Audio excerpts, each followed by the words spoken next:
Welcome back to a weekly environmental news report. First news.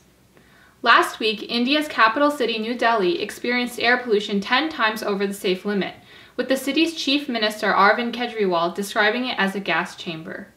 Delhi's air quality index has been in the range of 700 to 1,000, but the US EPA deems anything above 300 to be hazardous.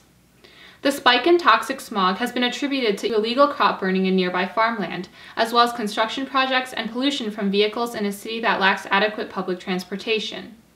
Breathing New Delhi air is reportedly equivalent to smoking 44 cigarettes a day, and residents have fallen ill.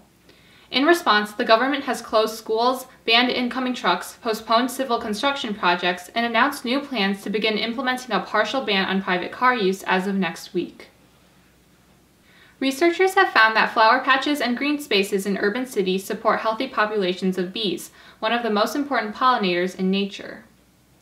The recent study in conservation biology by Rebecca Tonietto, a biologist at the University of Michigan Flint, researched how a city can become a refuge for bee species and other insects that are suffering declines in population.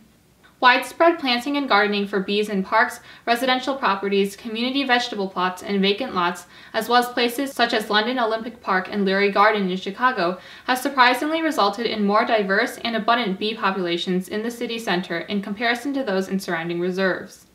In addition, planting native species instead of exotic ones is an essential component to the bees' survival.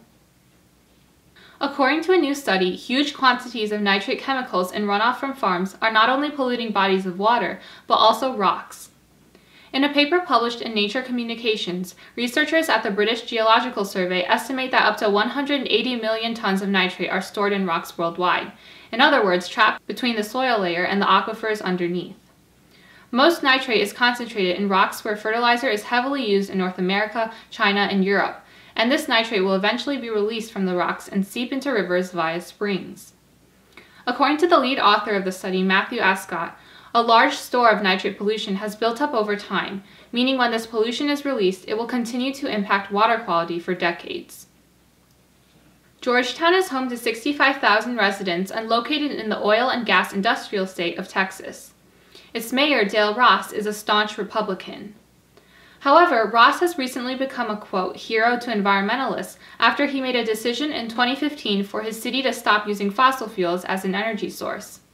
As a result, energy prices have dropped, and now Georgetown gets most of its power from a wind farm in another part of Texas. It will soon source solar energy from a farm in the west part of the state next June, therefore attaining its 100% renewable goal.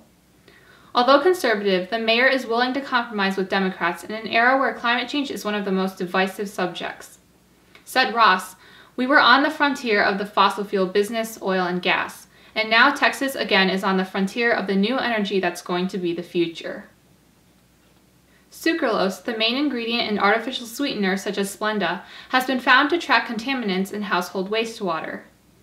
It is increasingly being used by scientists in an attempt to trace water or identify the source of pollution, which is an essential component of maintaining water quality. In particular, if water quality managers detect sucralose in a body of water, they will know that some amount of wastewater is present, since sucralose travels through sewage treatment plants and into the environment without degrading. Some agencies have already taken advantage of this tracking strategy. For example, the Metropolitan Water District of Southern California monitors its water for sucralose once a year. Scientists hope that the data that sucralose helps to provide can ultimately influence governmental policy. That's all for this week's Environmental News Report. If you like this video, please subscribe to my channel and help promote environmental awareness. Thank you.